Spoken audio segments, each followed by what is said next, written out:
And Harry and Jimmy kind of had a falling out there. I was working at Larry's. Harry ended up calling Gary at Larry's and asking him who he thought should put in the car. And he recommended me. He liked the fact that I used to take Harry's old tires and run them on my car and run with Jimmy. So Harry knew that I obviously had something going on. I always admired what he did with what he had. He always had cars that were throw together stuff. I don't think they bought anything, from like a speed shop. If they could build it, that's what they ran, used tires. I think a lot of what Dennis was able to build upon and improve his talent was the resources of the Wyant team. Harry built a beautiful car, well-maintained car. Dennis was a smooth driver. The best way I could kind of give Dennis a compliment is be following Dennis through traffic. And, I knew I had a pretty good car, and he always had a good car, especially when it was Harry Wyant's car. It'd be the first couple of years I was in the SK. And you'd see him do something, and he'd make it, at least from in the seat, it would look easy. And I'd be like, I want to do that. Like, I know my car, but I just can't quite do it.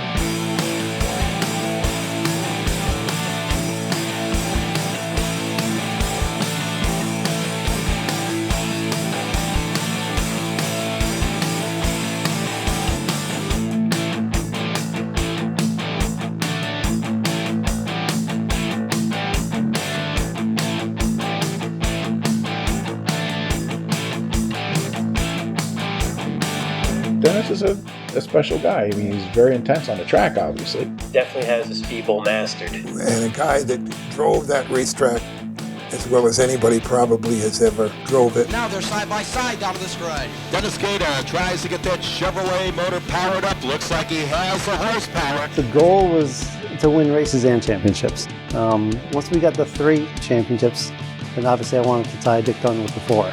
Off of turn number 4, and it will be at the checkered flag. Dennis Gada in for the win. Ron Juhas Jr. second, and Dennis Gada will claim track championship for the 4th consecutive year.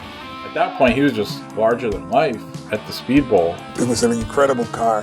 That car had some magic. And then once we got the 4, to get 5 was obviously a tremendous goal. That was the main focus for that year. I thought he was just fantastic at what he did. Just in awe of what he was doing back then. Dockenhouse, it isn't about to give up, but Gada's really working the outside lane, creating some impressive magic.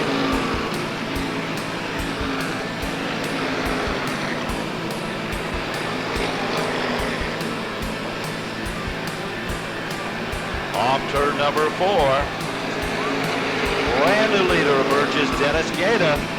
A very smooth driver, not aggressive, wouldn't beat you up to get around you or anything like that. He was never a guy that would just move someone out of the way or just take spots.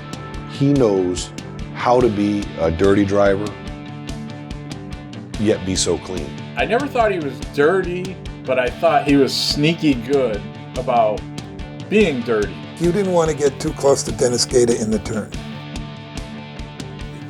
Dennis Gada could make you regret getting under him in the turn. I remember he used to have this move where, when someone would get outside of him, he was just sneaky enough to give him a little hip check, and if you weren't watching, really paying attention, you didn't notice it. Still holding down the front 2 spots on the speedway. Look at the number 3 of Dennis Gada right now, trying to put that car into the 2nd position. He's side by side with Ronnie Silk as they make their way out of turn number 4 back into the front straightaway. The Gada hip shot in the turns. He just got you just enough to tick you. Not drive you, not send you into the infield, but just enough to break that momentum in the turn. Just the right spots to advance himself, but not do you bad enough to be mad about it. It was just a good racing move. It always got that guy on the outside out of his group.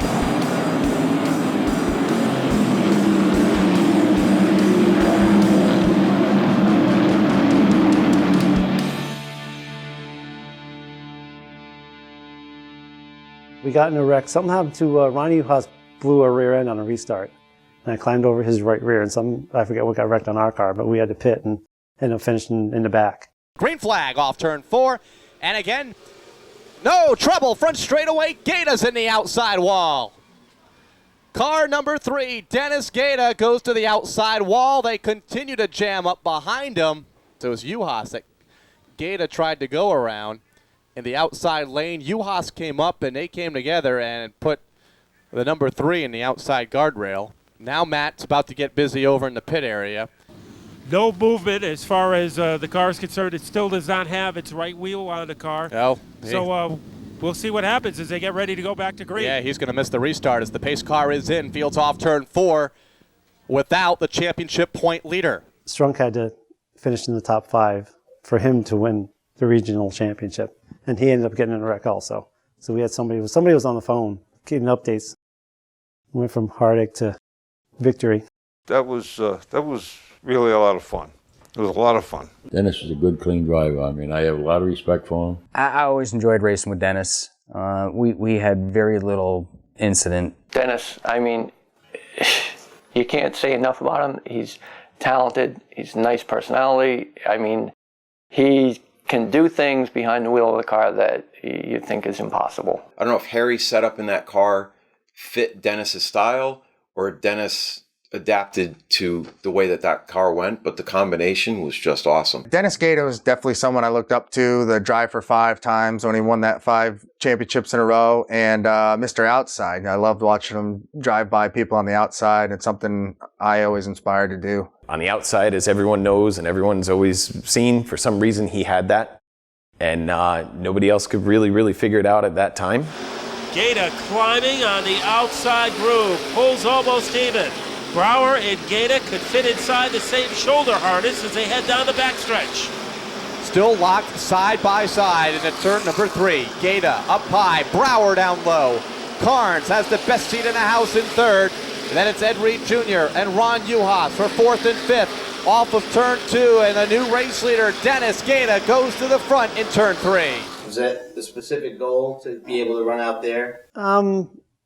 When they first paved it in '88, the Quarterways had paved the track. We had a 50 lap, I want to say, late model opener. And I was 4th or 5th with maybe 10 laps to go. Because the old track, the bottom was the place to be. So to run the top was kind of a new idea. So I went to the top of, I think it was George Brayton and somebody else. And,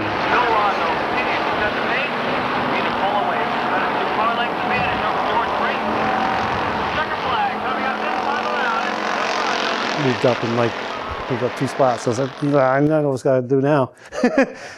So from then on, I knew there was 2 grooves. Off of turn number 4, Muchacharo down low, Gada up high, and we are back underway. Sat in the tower, you could see why Dennis would win the races on the outside, because he would sail that car. Anybody else is letting off the gas at the 3rd turn gate, and Dennis is sailing that car another 30-40 feet into that turn. And there was no question why Dennis was winning races.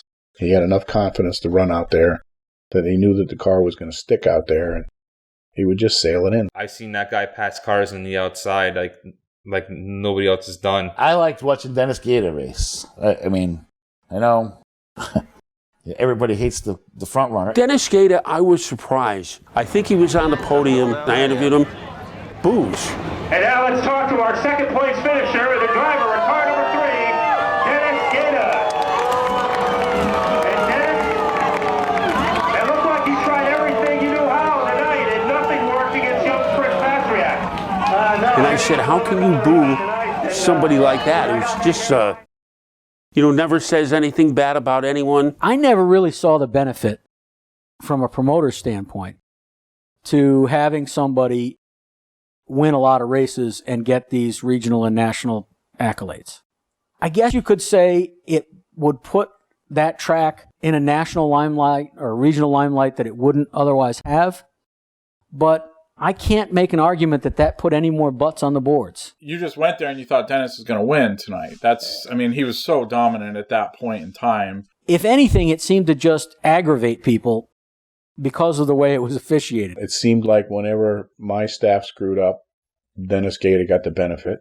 And so a lot of people thought that I showed favoritism toward Dennis. And I felt bad for Dennis, because if I saw him walking through the pits, I would literally go out of my way so that I would not talk to him, because I just didn't want somebody to say, oh, they're cooking up the deal for tonight. And so it was hard. I can tell you the reason that people thought I showed him favoritism was the night I gave him his lap back. Was that the firework night? It was fireworks, and we had a chance. Dennis spun to the infield, and there was somebody else. They were in turn one. They spun to the infield. As soon as the caution came out, he took off. So as standard policy, I took a lap.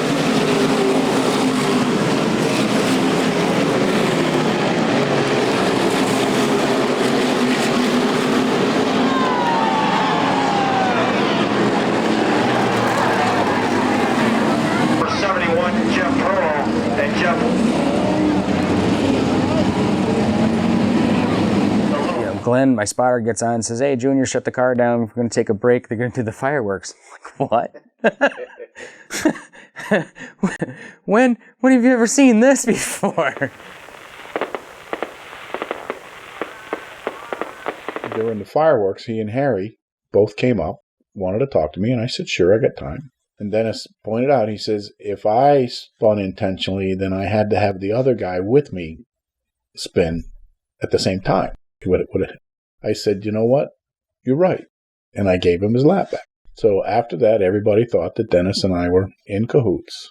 So they do the fireworks, and the race resumes, and the 3 cars up and running is back out. Everybody's scratching their head. We don't know what is up with his laps. Do not let him pass you.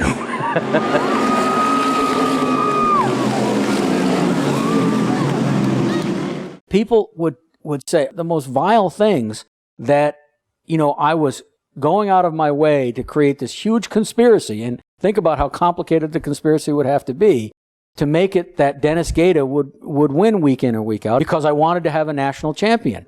There's no upside for a promoter to have a perennial national champion. In a perfect world, in each division, there would be a different feature winner every week. And the guy who won the championship this year was different than the guy who won it last year. Because that would keep everybody excited about when they came to the racetrack, who's going to win tonight? Is it my guy? That's what keeps people coming back, is rooting for their guy to win. So why would I engineer a situation where a Dennis Gada would win every night? It just made no sense. So, yeah, was I proud of those people? Did I go and appear on stage with them? Absolutely. But a direct economic result? Not really, more aggravation than it was worth, because more times than not, instead of having people say, hey, attaboy for having the regional champion, I was getting, what the hell are you doing letting Dennis Gada win every week? He was a great car owner. Whatever the car needed, just get it. Getting into racing, when Harry got into racing, he said, I'm going to do this for 10 years, and I'm going to get out. And it's basically what he did. Harry was just a true gentleman. Never raised a voice, even when he was not happy. He was always very, very calm. A very smart guy who I'm told was an incredibly good businessman, but ran from any kind of publicity. And Dennis was the same way. Harry and I are a lot alike. Racing is what it is. Stuff's going to happen. I think that's why they got along so well together. They're both the same demeanor. Very quiet, very calm. And I don't think they really let anything rattle them severely. Dennis always kept a pretty even keel. And, that's probably one of his strengths. It takes a lot to get him excited. It was obvious that the PR guy's job there was to make him into a big timer, a big hero. And Dennis Gada wanted no part of it. And I knew they struggled with Dennis because it was hard to promote Dennis because he wasn't the bad boy. He was not somebody that you could pop up into the limelight. He was not part of that. Dennis was more laid back. He was easy to talk to, and he answered your questions. He wasn't awful. He was never a yay rah rah cheerleader for himself in a lot of ways. I wish he had been more of that. If this appears that I'm putting Denny down, I don't mean to do that. But it was like this. I kept saying that this is what we're looking for here. This is like the Cerro at Thompson again. Come and beat Denny Gada. See what you can do against Dennis Gada. And Dennis just wasn't that kind of a person. And not that Denny didn't understand what we were doing. He just wanted no part of it. He did not want to be this great big superstar, right? I remember one time him telling somebody in the press box, I'm a Waterford driver, I'm not a big timer. You know, it's like, oh my God, you know? I saw him branch out. I saw him run Stafford a little bit. There's certain guys that win a lot at one place that you always wonder, had he grown up at a different racetrack and had he gone on the road, you know, earlier and started running different stuff, what might have happened? You know, and again, it's no shame in being a Waterford guy. It's kind of cool that they've continued that chain. But there's so many guys that stick so close to their home track, but do enough there and do enough in those brief appearances elsewhere that you kind of wonder, you know, there's something there that I wish I could have seen more of. Dennis Gada is probably the best modified driver of the Waterford Speedbowl, at least while I grew up watching racing. He was probably one of the best that the Speedbowl's ever seen.